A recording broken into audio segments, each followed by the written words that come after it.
जोरदार गाणं झालं पाहिजे.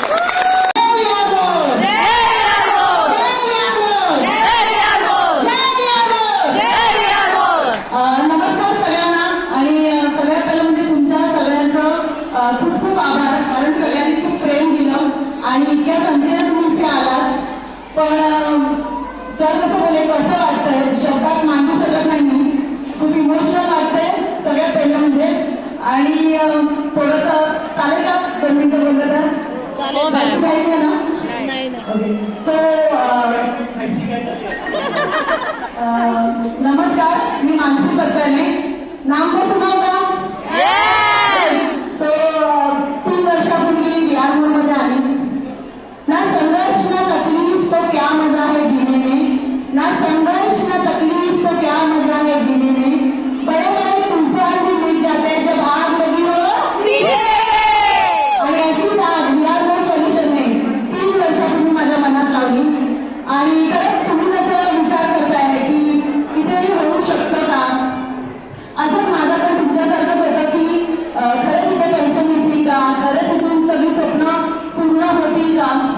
पण 3 वर्षापूर्वी बिहारमध्ये आले. एक ॲन्युअल फंक्शन होतं, प्रियामांचा एक समर्पण प्रोग्राम बघितला होता. त्यातून त्यांनी इन्स्पायर झाले होते की जर प्रियामान ते करू शकतात त्यांच्या आधारपणात तर आपण का नाही. आणि त्यानंतर एक ॲन्युअल फंक्शन बघितलं होतं. आणि मला इन्स्पायर करणारी टीम कोणती होती तेव्हा माहिती आहे? मला ॲन्युअलमध्ये इन्स्पायर करणारी टीम नाशिक टीम होती. ओके. आणि तेव्हा मी कोणीच नव्हते. आणि नाशिक टीमला best team, best leader trophy मिळाली होती. आणि खाली कोपऱ्यात उभी राहून मी बघत होते आणि मनात विचार करत होते की असं आपल्याला पण मिळेल का. पण फक्त मी विचार नाही केला तर तो सत्यात उतरला. आणि एकाच वर्षात नेक्स्ट ॲन्युअलला माझी 2 बस भरून मी टीम घेऊन बिहारमध्ये नेक्स्ट ॲन्युअलला आले आणि बेस्ट लीडर ट्रॉफी घेऊन गेले. त्यानंतर तो प्रवास चालू झाला. जिंकायची म्हणून ना सवय लागली आणि 535 पासून सुरुवात केली होती. आणि काय वाटतं, गेल्या 2 वर्षामध्ये मी 30 लाखापेक्षा जास्त आणि त्याबरोबर हा मान सन्मान तुम्ही बघताय. सो मी प्रत्येकाला हेच सांगणार आहे की बिहारची संधी माझ्या आयुष्यात आली आणि विकास सर आणि प्रियामन देवदूतासाठी माझ्या आयुष्यात आले.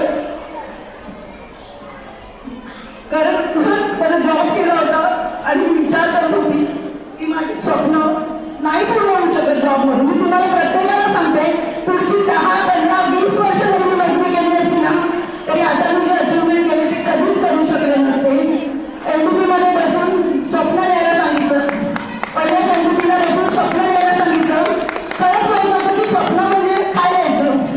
मग आपण जसं सगळे लिहितो तसं मी पहिलं स्वप्न लिहिलं इंटरनॅशनल टूर.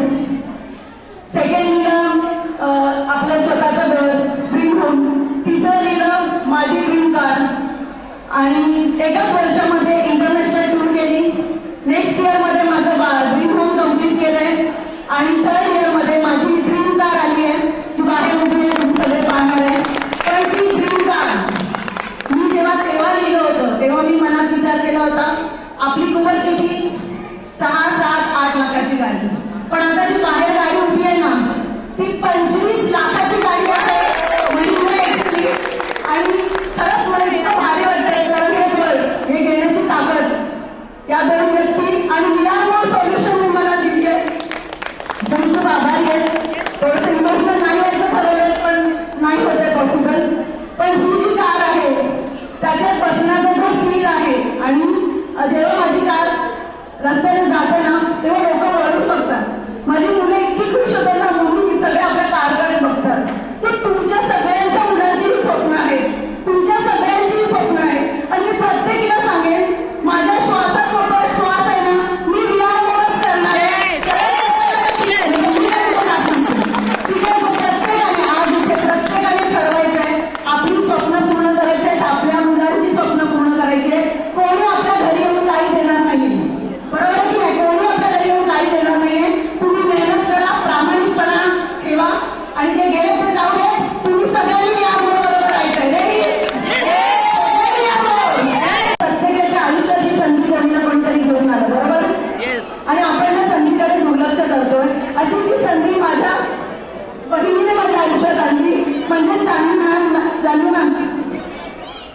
आणि